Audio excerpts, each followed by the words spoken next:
গ্রামের পাশে ছোট্ট এক জঙ্গল। সেই জঙ্গলের ধারে থাকত মিনা নামের একটি সাদা রঙে খরগোশ। সে খুবই লাজুক, কিন্তু তার একটি অসাধারণ গুণ ছিল। সে সুন্দর করে বাঁশি বাজাতে পারত। তার সবচেয়ে ভালো বন্ধু ছিল টুনি নামের এক ছোট্ট হলুদ পাখি, যার গলা ছিল মধুর। সে ছিল হাসি খুশি, গান গাইতে ভালোবাসত আর মিনার বাঁশির সাথে দারুণ তাল মেলাতে পারত। একদিন জঙ্গলে ঘোষণা এলো, আয়োজন করা হয়েছে বার্ষিক গানের প্রতিযোগিতা। সব প্রাণী অংশ নিতে পারবে।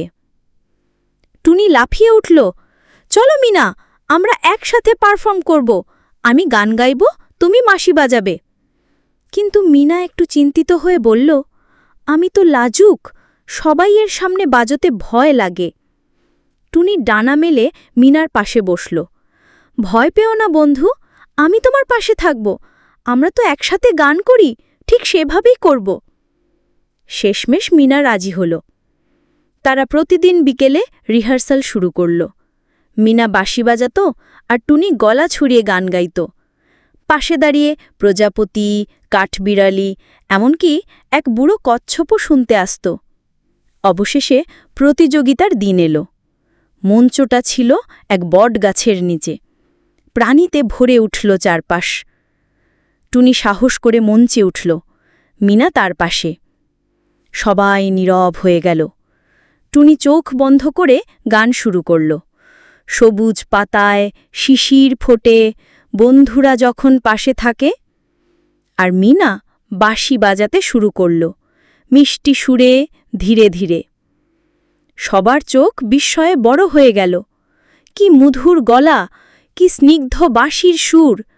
পাখিরা গাছের ডালে দুলতে লাগল, প্রজাপতিরা উড়ে বেড়াল সুরে সুরে। গান শেষে এক মুহূর্ত নিস্তব্ধতা। তারপর সবাই তালি দিতে শুরু করল। জঙ্গল গম গম করে উঠল, মিনা টুনি, মিনা টুনি। জিচ্ছারকরা এসে বলল, তোমরাই এবারের সেরা দল, কারণ তোমরা শুধু গান গাওনি, তোমরা বন্ধুতা, সাহস আর মেল বন্ধনের গান গেয়েছ। সেই দিন থেকেই মিনা আর টুনি হল জঙ্গলের গানের জুটি। সন্ধ্যায় তারা বসেছিল বটগাছের নিচে। টুনি বলল, দেখলে মিনা, তুমি পারো। মিনা হেসে বলল, তুমি পাশে থাকলে আমি সব পারি।